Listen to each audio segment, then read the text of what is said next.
Welcome to my video game diary, and in this video I'm going to talk about a game that captivated my heart, and it is of course The Legend of Zelda Ocarina of Time for the 3DS.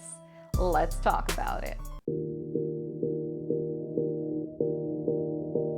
Welcome to this brand new series where we're not really reviewing games. It has nothing to do with video game history or facts at all. It is simply me sharing my experience as a gamer as I go through each and one of my games from my collection and share my pure reactions, my own opinions. Whether it's positive or negative, you're going to get the truth all in one series. Now, I fell in love with The Legend of Zelda Ocarina of Time. Now, let me make it very clear. The first game I played before Ocarina of Time is The Legend of Zelda Link's Awakening. Now, I streamed this game probably, I don't know, like 1 year ago, 2 years ago. I don't know exactly the time frame when I played this game, but I was so excited of being able to play a brand new game, of course, from a series that everybody loves, a remake that I consider is really well done. I love the art style, the design, and of course, later on in another video, I'll jump into more details of why I love The Legend of Zelda Link's Awakening. But so far, that was the only game I had played that was Link related. Later on, I threw a poll on Twitter and I literally asked everybody, okay, what's another game you guys would recommend for somebody who's a complete newbie and has never jumped into the Link and Zelda universe? And that's when everybody brought up Ocarina of Time. Now, you know, with me being a 3DS fan, I was like, you know what? I gotta pick me up a copy. I don't own a Nintendo 64, so therefore it would be impossible for me to play it where it originally was released. So I got the 3DS version and I sat down and played it, and to my surprise, I fell in love with this game. Now let me tell you a couple reasons why I love this game. First of all, it was surprising how much they were able to do on such a limited console like the Nintendo 64. Like, even though it was not something you would be like, oh, it's fully polished mechanic wise or anything, it was still pretty impressive, everything they were able to do and how captivating the entire universe is. Now, it's not really an open world game, it's very linear, but they did such a good job making you feel like it is actually an open world. And I really do appreciate when developers such as Nintendo go through the trouble of creating a unique gamer experience. Now, the first thing that is up there for me from The Legend of Zelda Ocarina of Time is the story. Like, yo, the story is so good. From beginning to end, there is not one dull moment. There is not something that you can feel like it's just being completely dragged or stretched out to fit a plot. It's just boom, boom, boom, boom. Another thing that I really love about it is that it's the dialogues are not really extensive. Like, they go straight to the point and explaining, this is what's going on, this is what you need to do, this is the end goal.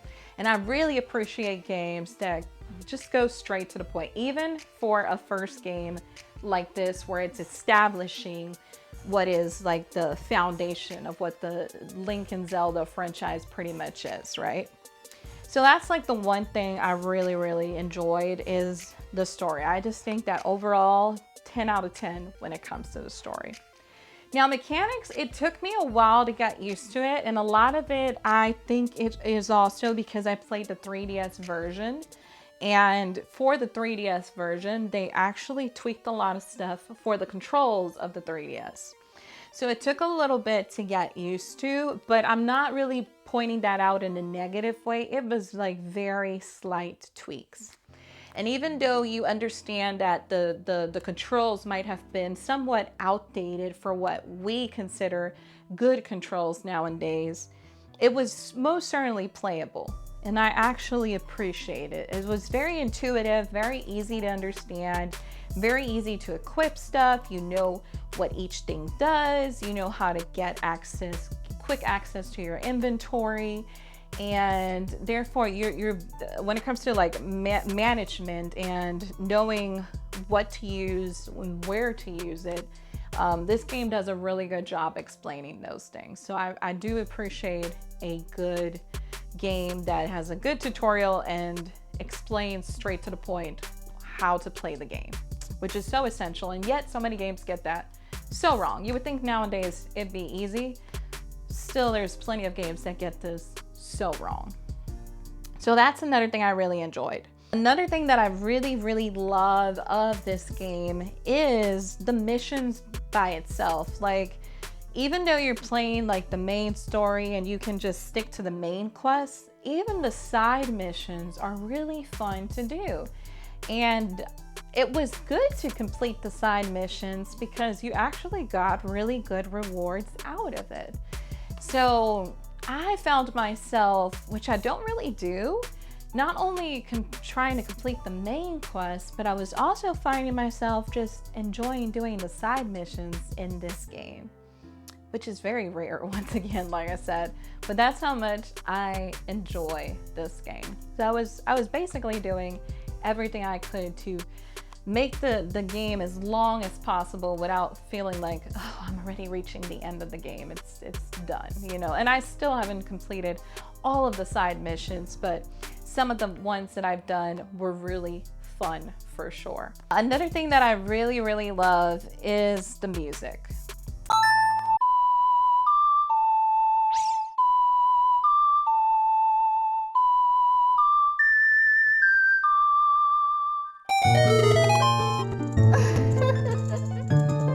Now, I talk about the music sometimes in games, but let me tell you something. The Legend of Zelda has one of the best music, one of the very best music, let me make that clear, when it comes to video games. And I didn't really like fully appreciate that until I started playing this game.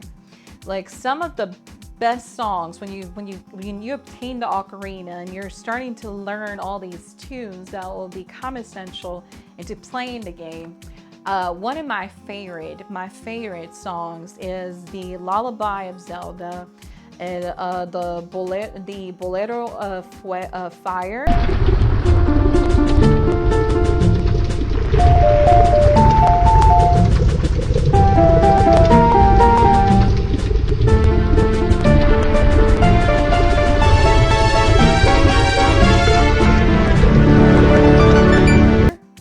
And oh my God, there's so many more. I can just go on and on. The Song of Storms is also a really good one.